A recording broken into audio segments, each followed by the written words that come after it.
Hello, in this video we're gonna do a short fingerprint sensor test on OPPO A60. We're gonna check how fast is the sensor, how quick it takes to unlock the device. So I have set up my fingerprint. Of course, the fingerprint is located under the power button on the right side, and all we need to do is simply touch the power button in order to unlock our device with the fingerprint. So sometimes you might need to, of course, touch it with a different angle.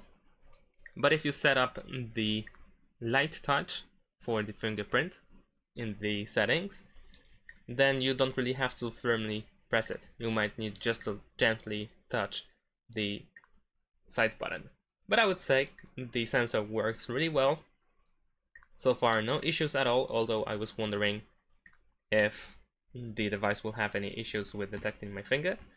But no, everything works fine. It unlocks really quickly.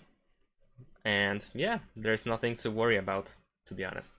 And that's it. Thanks for watching. Leave a like and subscribe to my channel, and see you in my next videos. Bye.